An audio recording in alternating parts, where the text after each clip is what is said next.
బాధ్యత మనకుంటే భవిష్యత్తు భావితరానికి బాగుంటుంది. ప్రతి ఎపిసోడ్ చట్టంలోని విభిన్న కోణాన్ని, రాజ్యాంగ హక్కుల నుండి రోజువారీ చట్టపరమైన దృశ్యాల వరకు ఆకర్షణీయంగా మరియు విద్యావంతంగా ఉండేలా రూపొందించబడింది. మనం మరొక ఐపీసీ 1860 సెక్షన్లోకి మారుదాం. ఇక్కడ మనం మనల్ని నియంత్రించే మరియు రక్షించే చట్టాలపై లోతుగా తెలుసుకుందాము. భారతీయ శిక్షాస్మృతి 1860 లేదా ఐపీసీ 1860లోని సెక్షన్ 71 ఒక నేరస్థుడు బహుళ నేరాలకు బాధ్యత వహిస్తున్నప్పుడు మరియు ఈ నేరాలకు సంబంధించిన శిక్షలు అతివ్యాప్తి చెందే దృష్టాంతంతో వ్యవహరిస్తాయి. వ్యక్తి అధిక శిక్షకు గురికాకుండా ఉండేలా సెక్షన్ నియమాలను నిర్దేశిస్తుంది. ఐపీసీ సెక్షన్ 71 ఇలా పేర్కొంది: అనేక నేరాలతో రూపొందించబడిన నేరం యొక్క శిక్షా పరిమితి. ఏదైనా నేరం భాగాలుగా రూపొందించబడినట్లయితే, వాటిలో ఏదైనా భాగం స్వయంగా నేరంగా ఉంటే, ఇది స్పష్టంగా అందించబడకపోతే, నేరస్థుడు తన నేరాలలో ఒకటి కంటే ఎక్కువ శిక్షతో శిక్షించబడడు. వివరణాత్మక వివరణ 1. కాంపౌండ్ నేరాల భావన. సెక్షన్ 71 ఒక నేరస్థుడు చేసిన ఒకే చర్య లేదా చర్యల శ్రేణి బహుళ నేరాలను ఏర్పరుస్తుంది. బహుళ పక్షాలను ప్రభావితం చేసే చట్టం లేదా ఒకే దస్తావేజు ద్వారా చట్టంలోని బహుళ నిబంధనలను ఉల్లంఘించడం దీనికి కారణం కావచ్చు. 2. డబుల్ జియోపార్డీకి వ్యతిరేకంగా రక్షణ. సెక్షన్ 71 యొక్క సారాంశం భారత రాజ్యాంగంలోని ఆర్టికల్ 22లో పొందుపరచబడిన ద్వంద్వ ఆపదకు వ్యతిరేకంగా రక్షణ సూత్రంలో పాతుకుపోయింది. ఒక వ్యక్తి ఒకే చర్యకు లేదా చర్యల శ్రేణికి అనేకసార్లు శిక్షించబడకుండా చూసుకోవడమే ఆలోచన. 3. పరిమితి శిక్ష. వివిధ నేరాలకు వ్యక్తి బాధ్యుడై ఉండవచ్చు. సెక్షన్ 71 వ్యక్తికి అనవసరంగా శిక్షించబడదని నిర్ధారిస్తుంది. చట్టం స్పష్టంగా పేర్కొనకపోతే ప్రతి వ్యక్తి నేరానికి గరిష్ట శిక్ష విధించబడదు. 4. దామాషాపై ప్రాధాన్యత. ఈ నిబంధన వెనుక ఉన్న మార్గదర్శక సూత్రం అనుపాతత. చేసిన నేరానికి అనులోమానుపాతంలో శిక్ష ఉండాలి. సమ్మేళనం నేరాలకు సంచిత గరిష్ట శిక్షలను నిరోధించడం ద్వారా సెక్షన్ 71 శిక్ష చాలా తీవ్రంగా మారకుండా నిర్ధారిస్తుంది. 5. ఎక్స్ప్రెస్ నిబంధనల మినహాయింపు. సమ్మేళనం నేరానికి బహుళ శిక్షలు అవసరమని శాసనసభ భావించే పరిస్థితులకు ఈ విభాగం కారణమవుతుంది. అటువంటి సందర్భాలలో అనేక శిక్షలు వర్తిస్తాయని చట్టం స్పష్టంగా పేర్కొనాలి. దామాషా యొక్క ప్రామాణిక సూత్రం నుండి ఏదైనా విచలనం ఉద్దేశపూర్వకంగా మరియు పరిగణించబడే శాసన నిర్ణయమని నిర్ధారిస్తుంది. 6. న్యాయానికి సూక్ష్మమైన విధానం. సెక్షన్ 71 న్యాయం పట్ల ఐపీసీ యొక్క సూక్ష్మ విధానాన్ని ప్రతిబింబిస్తుంది. ఒక చట్టం బహుళ నేరాలకు దారితీస్తుందని అంగీకరిస్తున్నప్పటికీ మితిమీరిన తీవ్రమైన సంచిత శిక్షల సంభావ్యతకు వ్యతిరేకంగా దీనిని సమతుల్యం చేయవలసిన అవసరాన్ని కూడా ఇది గుర్తిస్తుంది. న్యాయ ప్రక్రియలో న్యాయబద్ధతను నిర్ధారించడంలో ఈ సమతుల్యత కీలకం. 7. చట్టపరమైన ప్రక్రియలో న్యాయబద్ధతను నిర్ధారించడం. ఈ నిబంధన న్యాయ వ్యవస్థ యొక్క సంభావ్య దుర్వినియోగం నుండి రక్షించడానికి ఉద్దేశించబడింది. ఇక్కడ ఒక వ్యక్తి ఒకే చర్య కోసం బహుళ శిక్షలకు లోబడి ఉండవచ్చు. ఇది కఠినమైన మరియు అసమానమైన ఫలితానికి దారితీస్తుంది.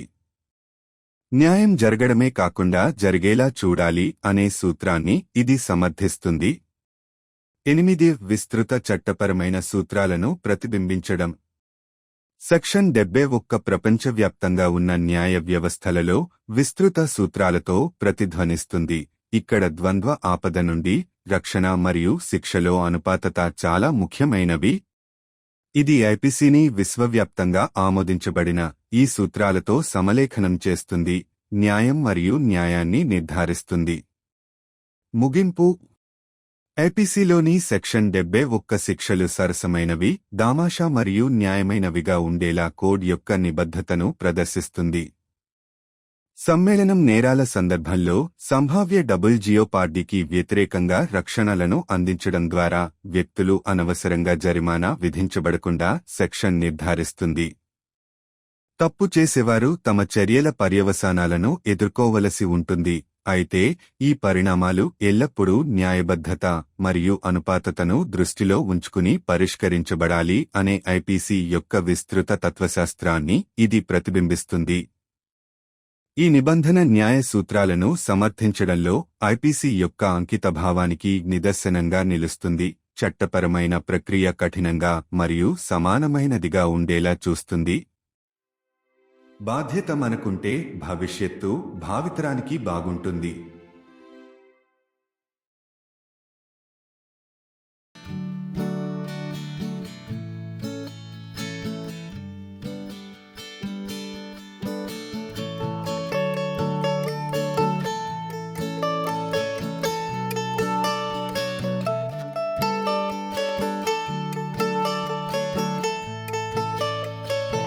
कानून जागरूकता वीडियो श्रृंखला कानूनी शिक्षा में एक अग्रणी प्रयास है, जिसे कानून की जटिलताओं को सार्वजनिक चेतना में सबसे आगे लाने के लिए डिजाइन किया गया है, जहां हम उन कानूनों के बारे में गहराई से जानेंगे जो हमें नियंत्रित करते हैं और हमारी रक्षा करते हैं। भारतीय दंड संहिता 1860 आईपीसी 1860 की धारा 71 उस परिदृश्य से संबंधित है जब एक अपराधी कई अपराधों के लिए उत्तरदायी होता है और इन अपराधों के लिए दंड ओवरलैप होते हैं। यह धारा यह सुनिश्चित करने के लिए नियम बनाती है कि व्यक्ति को अत्यधिक सजा न दी जाए। आईपीसी की धारा 71 में कहा गया है, कई अपराधों से बने अपराध की सजा की सीमा जहाँ कोई भी चीज जो अपराध है वह भागों से बनी है, जिनमें से कोई भी भाग स्वयं अपराध है, अपराधी को इससे अधिक की सजा नहीं दी जाएगी उसके ऐसे अपराधों में से एक, जब तक कि इसे स्पष्ट रूप से प्रदान न किया गया हो। विस्तृत विवरण। एक, मिश्रित अपराधों की अवधारणा। धारा 71 ऐसी स्थिति को संबोधित करती है जहां एक अपराधी द्वारा किया गया एक कार्य या कार्यों की श्रृंखला कई अपराधों का गठन करती है। ऐसा कई पक्षों को प्रभावित करने वाले अधिनियम या एक ही विलेख द्वारा कानून के कई प्रावधानों का उल्लंघन होने के कारण हो सकता है। 2, दोहरे खतरे से सुरक्षा। धारा 71 का सार दोहरे खतरे से सुरक्षा के सिद्धांत में निहित है, जो भारतीय संविधान के अनुच्छेद 20(2) में निहित है। विचार यह सुनिश्चित करना है कि किसी व्यक्ति को एक ही कार्य या कार्यों की श्रृंखला के लिए कई बार दंडित नहीं किया जाए। 3, सजा को सीमित करना। हालांकि व्यक्ति विभिन्न अपराधों के लिए उत्तरदायी हो सकता है, धारा 71 यह सुनिश्चित करती है कि व्यक्ति को अनुचित रूप से दंडित नहीं किया जाए। अपराधी को प्रत्येक व्यक्तिगत अपराध के लिए अधिकतम सजा नहीं दी जा सकती जब तक कि कानून स्पष्ट रूप से अन्यथा न कहे। 4, आनुपातिकता पर जोर। इस प्रावधान के पीछे मार्गदर्शक सिद्धांत आनुपातिकता है। सजा अपराध के अनुपात में होनी चाहिए। मिश्रित अपराधों के लिए संचयी अधिकतम दंड को रोककर धारा 71 यह सुनिश्चित करती है कि सजा अत्यधिक गंभीर न हो जाए। 5, स्पष्ट प्रावधान अपवाद। यह धारा उन स्थितियों को ध्यान में रखती है जहां विधायिका को लगता है कि एक मिश्रित अपराध के लिए कई दंडों की आवश्यकता है। ऐसे मामलों में कानून को स्पष्ट रूप से बताना चाहिए कि कई दंड लागू होते हैं, यह सुनिश्चित करते हुए कि आनुपातिकता के मानक सिद्धांत से कोई भी विचलन एक जानबूझकर और सुविचारित विधायी निर्णय है। 6, न्याय के प्रति सूक्ष्म दृष्टिकोण। धारा 71 न्याय के प्रति आईपीसी के सूक्ष्म दृष्टिकोण को दर्शाती है। हालांकि यह स्वीकार करता है कि एक कृत्य कई अपराधों को जन्म दे सकता है, यह अत्यधिक गंभीर संचयी दंड की संभावना के विरुद्ध इसे संतुलित करने की आवश्यकता को भी पहचानता है। न्याय प्रक्रिया में निष्पक्षता सुनिश्चित करने के लिए यह संतुलन महत्वपूर्ण है। 7, कानूनी प्रक्रिया में निष्पक्षता सुनिश्चित करना। प्रावधान का उद्देश्य कानूनी प्रणाली के संभावित दुरुपयोग से बचाव करना है, जहां एक व्यक्ति को एक ही कार्य के लिए कई दंडों के अधीन किया जा सकता है, जिससे कठोर और असंगत परिणाम हो सकते हैं।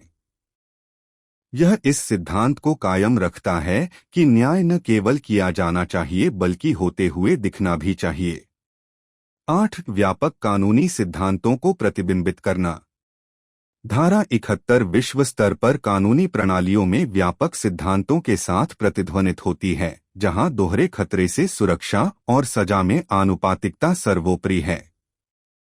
यह न्याय और निष्पक्षता सुनिश्चित करते हुए आईपीसी को इन सार्वभौमिक रूप से स्वीकृत सिद्धांतों के साथ संरेखित करता है। निष्कर्ष: आईपीसी की धारा 71 यह सुनिश्चित करने के लिए संहिता की प्रतिबद्धता को दर्शाती है कि दंड निष्पक्ष, आनुपातिक और उचित हों। मिश्रित अपराधों के संदर्भ में संभावित दोहरे खतरे के खिलाफ सुरक्षा उपाय प्रदान करके अनुभाग यह सुनिश्चित करता है कि व्यक्तियों को अनुचित रूप से दंडित नहीं किया जाए। यह आईपीसी के व्यापक दर्शन को दर्शाता है कि हालांकि गलत काम करने वालों को अपने कार्यों के परिणामों का सामना करना होगा, इन परिणामों को हमेशा निष्पक्षता और आनुपातिकता को ध्यान में रखते हुए पूरा किया जाना चाहिए। यह प्रावधान न्याय के सिद्धांतों को बनाए रखने के लिए आईपीसी के समर्पण के प्रमाण के रूप में खड़ा है। यह सुनिश्चित करता है कि कानूनी प्रक्रिया कठोर और न्यायसंगत दोनों है। यदि हम जिम्मेदार हैं, तो भविष्य आने वाली पीढ़ियों के लिए अच्छा होगा।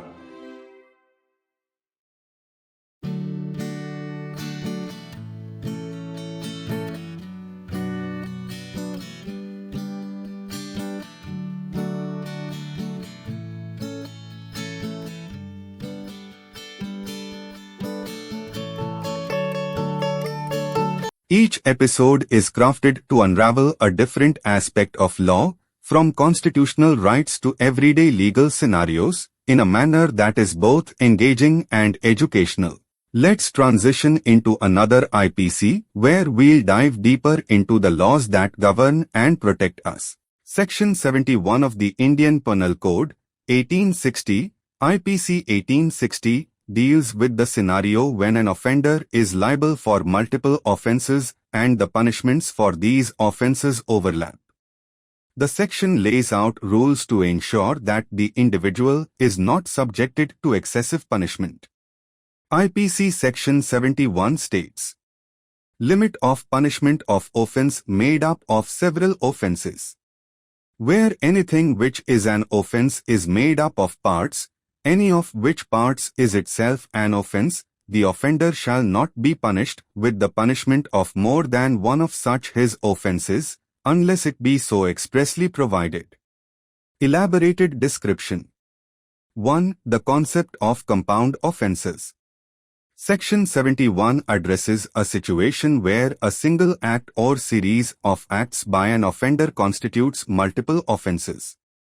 This could be due to the act affecting multiple parties or multiple provisions of the law being violated by a single deed. 2. Protection against double jeopardy. The essence of Section 71 is rooted in the principle of protection against double jeopardy, which is enshrined in Article 22 of the Indian Constitution. The idea is to ensure that a person is not punished multiple times for the same act or series of acts. 3. Limiting punishment. While the individual may be liable for various offences, Section 71 ensures that the person isn't unduly punished. The offender cannot be awarded the maximum punishment for each individual offence unless the law explicitly states otherwise. 4. Emphasis on proportionality. The guiding principle behind this provision is proportionality. The punishment should be proportional to the crime committed. By preventing cumulative maximum punishments for compound offences, Section 71 ensures that the punishment doesn't become excessively severe. 5. Express provisions exception. The section does account for situations where the legislature feels that multiple punishments for a compound offence are warranted. In such cases, The law must explicitly state that multiple punishments are applicable, ensuring that any deviation from the standard principle of proportionality is a deliberate and considered legislative decision. 6. Nuanced approach to justice. Section 71 reflects the IPC's nuanced approach to justice. While it acknowledges that an act can give rise to multiple offenses, it also recognizes the need to balance this against the potential for overly severe cumulative punishments. This balance is critical in ensuring fairness in the justice process. 7. Ensuring fairness in the legal process. The provision aims to guard against potential misuse of the legal system, where an individual might be subjected to multiple punishments for a single act, leading to a harsh and disproportionate outcome. It upholds the principle that justice must not only be done but must also be seen to be done. 8. Reflecting broader legal principles. Section 71 resonates with broader principles in legal systems globally, where protection against double jeopardy and proportionality in punishment are paramount. It aligns the IPC with these universally acknowledged principles, ensuring justice and fairness. Conclusion. Section 71 of the IPC showcases the Code's commitment to ensuring that punishments are fair, proportionate, and just. By providing safeguards against potential double jeopardy in the context of compound offenses, the section ensures that individuals are not unduly penalized. It reflects the IPC's broader philosophy that while wrongdoers must face the consequences of their actions, these consequences must always be meted out with fairness and proportionality in mind. The provision stands as a testament to the IPC's dedication to upholding the principles of justice, ensuring that the legal process is both rigorous and equitable. If we are responsible, the future will be good for the future generations.